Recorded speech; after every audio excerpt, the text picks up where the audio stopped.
Hello दोस्तों, तो आज पढ़ने वाले हैं राजस्थान महिला सुपरवाइज़र की वैकेंसी आई हैं। उसमें जो है उसका सिलेबस बी पार्ट जो है उसमें पोषण वगैरह दिया है, पोषण और स्वास्थ्य। तो जो टॉपिक है पोषण, उससे पढ़ने वाले हैं हम पोषण, ठीक है। और पोषण पढ़ेंगे आज। उसके बाद जो है नेक्स्ट लेक्चर आएगा, वो आएगा संतुलित आहार का, ठीक है। नेक्स्ट लेक्चर संतुलित आहार का आएगा। अभी पोषण पढ़ते हैं, ठीक है। पोषण पढ़ेंगे अच्छे से और देखते हैं अब क्या है कैसा नहीं। देखो, ज़्यादातर चीज़ें जो है समझाने पे ज़्यादा मतलब ध्यान दूंगी मैं। और आप लोग जो है यहाँ पे लिखा है तो अपने नोट करते जाना इसमें से। अभी देखो टाइम नहीं है तो मैं रजिस्टर से ही पढ़ाते जाऊंगी। कुछ भी चीज़ समझाने वाली तो मैं इस पे बोर्ड पे समझाते जाऊंगी, ठीक है। तो पोषण पढ़ते हैं। पोषण क्या होता है? तो हमारे शरीर की क्रियाओं को सुचारू रूप से चलाने के लिए जो पोषक तत्वों को आहार रूप में हम लेते हैं उसे ही पोषण कहते हैं। ये जो प्रोसेस है उसको पोषण कहते हैं। क्योंकि पोषक तत्व की अगर बात कर रहे हैं तो कौन से पोषक तत्व हैं, ठीक है। पोषक तत्व में जो है आपके विटामिन हो गए, कार्बोहाइड्रेट हो गए, प्रोटीन है ना, वसा वगैरह, ठीक है। यहाँ पे देख लेते हैं कि जैसे पोषक तत्वों में कौन कौन सी चीज़ आ जाएगी, ठीक है। पोषक तत्वों में अगर कार्बोहाइड्रेट की बात कर रहे हैं तो कार्बोहाइड्रेट जो है चावल हो गए, चावल कार्बोहाइड्रेट होगा, ठीक है। कार्बोहाइड्रेट इससे कार्बोहाइड्रेट, ठीक है। इसके अलावा प्रोटीन, प्रोटीन हो गया। प्रोटीन कहाँ से मिलता है? मांस हो गया, ठीक है। मांस हो गया, अंडा हो गया, दूध, पनीर वगैरह, ठीक है। यहाँ से जो है प्रोटीन मिलता है। इसके अलावा वसा है। वसा जो है घी से मिलता है, ठीक है। घी हो गया या तेल वाली चीज़ें हैं, इनसे जो है हमें वो मिलता है, ठीक है, वसा। तो ये सारे पोषक तत्व। इसके अलावा विटामिन भी है। विटामिन जो है हमें कहाँ से मिलता है? सब्जियों से, फलों से, ठीक है। सलाद वगैरह खाते हैं ना, उससे विटामिन मिलता है। उसमें अलग अलग तत्व होते हैं, ठीक है। तो यहाँ पे जो है पोषक तत्व वही हैं। इन पोषक तत्वों को लेना इसलिए ज़रूरी होता है कि इनको लेने से जो है हमारा मतलब हमें एनर्जी मिलती है। एनर्जी मिलती है जिससे हम काम करते हैं, ठीक है। तो हमें दैनिक जीवन की क्रियाएं सुचारू रूप से चलाने के लिए पोषक तत्वों को ग्रहण करना भी ज़रूरी है। क्योंकि बोलेंगे तभी एनर्जी आएगी, तभी काम कर पाएंगे। ये जो प्रोसेस है ना, पोषण लेना, खाना, मतलब वो सारी प्रोसेस है पोषण कहलाती है, ठीक है। पोषक तत्वों को ग्रहण करना, ठीक है। तो इससे क्या होता है, पोषण क्यों ज़रूरी है हमारे शरीर के लिए? वो इसलिए ज़रूरी है क्योंकि जो देखो, एक है कि आपकी कोशिका की वृद्धि होती है। कोशिका की वृद्धि के लिए बहुत ज़रूरी है पोषण, ठीक है। पोषक तत्वों को लेना। कोशिका की वृद्धि कैसे होगी? कोशिका की जो वृद्धि है वो प्रोटीन, ठीक है। प्रोटीन जो है अगर अपन को चोट लग जाती है तो घाव वगैरह जो है जल्दी ठीक क्यों होते हैं? क्योंकि प्रोटीन जब अपन लेते हैं, प्रोटीन खाते हैं तो प्रोटीन जो है कोशिका की मरम्मत करता है, ठीक है। तो कोशिका की वृद्धि के लिए प्रोटीन। ऊर्जा निर्माण के लिए वसा और कार्बोहाइड्रेट ज़रूरी है, ठीक है। उनसे जो है हमें वसा और कार्बोहाइड्रेट से ऊर्जा मिलती है, ठीक है। ऊर्जा के निर्माण के लिए, क्योंकि ऊर्जा मिलेगी तभी हम काम कर पाएंगे। और तीसरा है उपापचय। उपापचय मतलब हमारी जो मतलब पाचन क्रियाएं हैं उनके लिए ज़रूरी है पोषक तत्व, ठीक है। और प्रतिरक्षा, प्रतिरक्षा मतलब हमारा इम्यून सिस्टम है वो मजबूत हो, ठीक है। और हमें बहुत जल्दी बीमार ना पड़े हम, ठीक है। उन सब के लिए पोषण ज़रूरी है, पोषक तत्व ज़रूरी हैं, ठीक है। और इसके अलावा जो है अब पढ़ते हैं कि पोषक पदार्थ जो हैं कितने प्रकार के होते हैं, ठीक है। पोषण में जो यूज़ होते हैं, हम खाते हैं, आहार के रूप में लेते हैं, वो पोषक पदार्थ कहलाते हैं, ठीक है। वो कितने प्रकार के होते हैं वो पढ़ लेते हैं, ठीक है। ये सारी चीज़ें जो है आगे काम आने वाली हैं, तो आप लोग जो है ध्यान से अच्छे से पढ़ना। देखो, कार्बोहाइड्रेट एवं वसा, ये जो है इनसे हमें क्या मिलता है? इनसे ऊर्जा मिलती है। तो ऊर्जा प्रदान करने वाले पोषक पदार्थ जो है कार्बोहाइड्रेट एवं वसा होंगे। प्रोटीन, प्रोटीन जो है शरीर की वृद्धि और विकास करने वाले पोषक पदार्थ आ जाएंगे, ठीक है। क्योंकि अपन को घाव वगैरह लगता है, उसकी घाव वगैरह जल्दी ठीक कैसे होता है? क्योंकि अपन प्रोटीन वाली चीज़ें खाते हैं, तो उनसे जो है शरीर की वृद्धि और विकास होता है, ठीक है।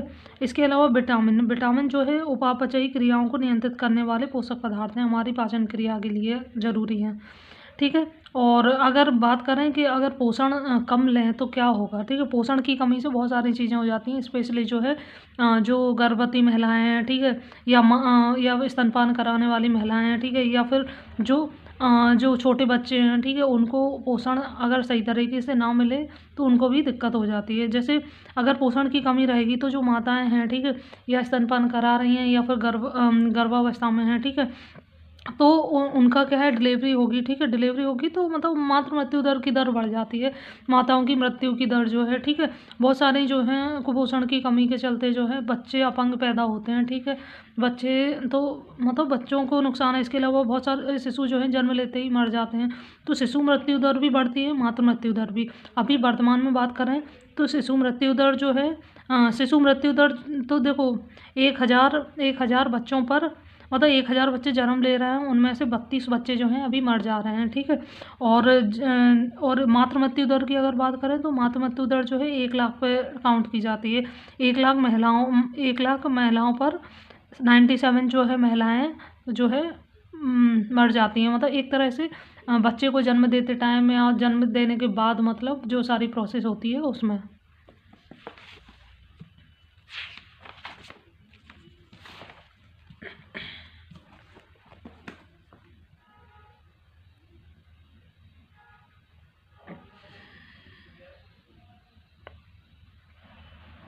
अब देख लेते हैं खाद्य पदार्थ। अब देख लेते हैं खाद्य पदार्थ। खाद्य पदार्थ जो है 2 तरह के होते हैं।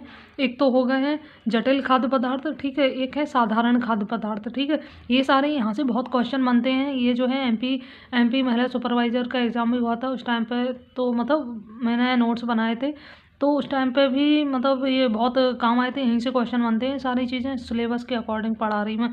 तो एक जटिल खाद्य पदार्थ होते हैं, ठीक है। जटिल खाद्य पदार्थ होते हैं, एक सरल खाद्य पदार्थ होते हैं। तो जटिल खाद्य पदार्थों में आएंगे आपके कार्बोहाइड्रेट, प्रोटीन, वसा, ठीक है। और अगर मान के चलो कि कार्बोहाइड्रेट है, कार्बोहाइड्रेट का साधारण रूप क्या होगा? साधारण रूप होगा कार्बोहाइड्रेट को अलग अलग टुकड़ों में डिवाइड किया जाएगा, ग्लूकोज बनेगा, ग्लूकोज से अगर विभाजित किया जाए तो ग्लाइकोजन बनेगा, ठीक है। प्रोटीन को अगर विभाजित किया जाए तो पेप्टोन्स बनेगा, पेप्टोन्स को भी अगर विभाजित किया जाए तो अमीनो अम्ल। मतलब अमीनो अम्ल जो है इसका जो है साधारण खाद्य पदार्थ हैं, ठीक है, अमीनो अम्ल तो प्रोटीन का, और कार्बोहाइड्रेट का ग्लाइकोजन है। बसा जो है ठीक है, बसा जो है, बसा का जो है बसा बसीय अम्ल, फिर ग्लिसरॉल, ठीक है। ये क्वेश्चन पूछे जाते हैं कि जटिल खाद्य पदार्थ क्या है। तो जटिल खाद्य पदार्थ कार्बोहाइड्रेट है, प्रोटीन है, बसा है, ठीक है। और इनके साधारण रूप पूछे जाते हैं साधारण खाद्य पदार्थ, तो वो उसमें कार्बोहाइड्रेट का ग्लाइकोजन आ जाएगा, प्रोटीन का अमीनो अम्ल आ जाएगा, और बसा का जो है ग्लिसरॉल आ जाएगा, ठीक है। इस तरह से। और अब जो है बढ़ते हैं नेक्स्ट टॉपिक के ऊपर। इसी में है कि जैसे ये रहते हैं ना पोषक पदार्थ, ठीक है। पोषक पदार्थों से जो है हमें एनर्जी जो है किससे ज़्यादा मिलती है, किस पोषक पदार्थ से, ठीक है। तो कार्बोहाइड्रेट की अगर बात करें तो कार्बोहाइड्रेट से सही मायने में अगर देखा जाए तो 4.2 किलो कैलोरी एनर्जी मिलती है। और हाँ, एनर्जी जो होती है जो हमें मिलती है उसको जो है किलो कैलोरी में जो है मापते हैं, ठीक है। तो कार्बोहाइड्रेट से 4.2 किलो कैलोरी एनर्जी मिलती है। लेकिन अगर सामान्यतः क्वेश्चन आता है तो कभी कभी 4 भी ऑप्शन में है तो उसको सही मान लिया जाएगा, ठीक है। और अगर हाँ, एक ही कंडीशन होगी, अगर ये नहीं होगा तो ये 4 दिया होगा। इसके अलावा जो है प्रोटीन, ठीक है, प्रोटीन जो है प्रोटीन से 4.5 किलो कैलोरी एनर्जी मिलती है, और कभी कभी 4 भी आ जाता है ऑप्शन में। बसा जो है, बसा से 9.3 किलो कैलोरी जो मिलती है एनर्जी, और कभी कभी जो है 9 कैलोरी लिखा आ जाता है। तो ये क्वेश्चन भी पूछा जाता है कि किससे कितनी कैलोरी मिलती है। ये बहुत इंपॉर्टेंट क्वेश्चन है, यहाँ से बनते हैं, ठीक है। सारी चीज़ें एक एक लाइन, एक एक चीज़ यहाँ पे लिखी है, शब्द बहुत इंपॉर्टेंट है, क्योंकि नोट्स में जो है वही चीज़ें लिखी जाती हैं जो बिल्कुल ज़रूरी होती हैं छाँट छाँट के। इसके अलावा जो है बात करें कि इनका क्रम भी पूछ लिया जाता है कि कौन से जो है पोषक तत्व से हमें कितनी एनर्जी मिलती है, किससे ज़्यादा किससे कम। तो सबसे ज़्यादा एनर्जी आप देख ही रहे होंगे बसा से मिल रही है 9.3 किलो कैलोरी। उसके बाद जो है प्रोटीन से मिल रही है 4.5 किलो कैलोरी, और सबसे मतलब इसमें इस क्रम में सबसे कम जो है कार्बोहाइड्रेट से मिल रही है 4.2 किलो कैलोरी, ठीक है। लेकिन मात्रा जो है अपन खाते किसकी ज़्यादा है, कार्बोहाइड्रेट की, ठीक है, लेकिन कैलोरी कम मिलती है उससे, है ना। और इसके अलावा जो है पोषक तत्व देख लेते हैं। पोषक तत्व के अलग अलग प्रकार हैं, जैसे मैंने बताया जटिल खाद्य पदार्थ हो गए और साधारण खाद्य पदार्थ, ठीक है, उसी में वहाँ पे स्टार्टिंग में बता चुकी। इसके अलावा जो है एक और इनका जो है प्रकार होता है इनको देखो, पोषक तत्व एक बृहद पोषक तत्व होते हैं, एक सूक्ष्म पोषक तत्व होते हैं, ठीक है। पोषक तत्वों का जो टॉपिक है वो अच्छे से ही करवा रही है, मतलब इसके जितने भी प्रकार होते हैं वो सारी चीज़ें, ठीक है। पोषक तत्व एक तरह से और डिवाइड किए जा सकते हैं। एक बृहद पोषक तत्व मतलब बड़े पोषक तत्व, ठीक है, जिनको हम ज़्यादा मात्रा में ग्रहण करते हैं, ठीक है, हम खाते हैं ज़्यादा मात्रा में। और एक ऐसे पोषक तत्व होते हैं जो हम कम मात्रा में खाते हैं, ठीक है, कम मात्रा में, उससे ही उनसे काम चल जाता है। तो बृहद पोषक तत्व में जो है, जो हम बड़ी मात्रा में लेते हैं, ठीक है, जैसे कार्बोहाइड्रेट, जैसे चावल खाते हैं, आलू खाते हैं, मतलब ये तो मतलब जितनी ज़्यादा मात्रा में खाते हैं, ठीक है, और उतना ये नहीं खाते हैं, ठीक है। कार्बोहाइड्रेट हो गया, कार्बोहाइड्रेट में अनाज है, चावल है, सब्जी, ये सारी चीज़ें हम ज़्यादा से ज़्यादा मात्रा में खाते हैं, ठीक है। प्रोटीन, अंडे, पनीर ज़्यादा खाते हैं, ठीक है। वसा में तेल वगैरह, घी का सेवन करते हैं। और अगर वही देखा जाए कि सूक्ष्म पोषक तत्व है, तो सूक्ष्म पोषक तत्व ऐसे पोषक तत्व होते हैं जो हम कम मात्रा में लेते हैं। जैसे अगर बात करें तो वो हो जाएगा विटामिन, ठीक है, और दूसरा हो जाएगा खनिज। विटामिन, जैसे विटामिन तो मतलब बहुत सारे लोग जो हैं जैसे अपन सलाद वगैरह खाते हैं तो वो तो सब्जी मतलब वो खाने के साथ में थोड़ी बहुत ही रखते हैं, ठीक है, उससे ही मतलब हमारी पूर्ति हो जाती है पोषक तत्वों की, ये वाले सूक्ष्म पोषक तत्वों की। और जो है खनिज वगैरह, ठीक है, इनकी तो कम मात्रा में ही आपको मतलब आपके शरीर के लिए पर्याप्त होते हैं, ठीक है। और इस तरह से जो है ये जो है पोषक तत्वों का वीडियो है। और आप लोगों को कैसा लगा आप लोग कमेंट करके बताएं। और आप लोगों को किसी और टॉपिक पे चाहिए तो वो भी आप कमेंट कर देना। और चैनल को सब्सक्राइब कर लीजिए, क्योंकि ये पहला वीडियो है। इसके बाद जो है बहुत सारे वीडियो आने वाले हैं। सारा बी पार्ट जो है फ्री में यहाँ पे कवर करवाया जाएगा। और जो है अपने दोस्तों को भी जो शेयर कर दीजिए, जिससे वो भी इसका लाभ उठा सकें, क्योंकि यहाँ पे जो है सारी चीज़ें अच्छे से करवाई जाएंगी। Thank you.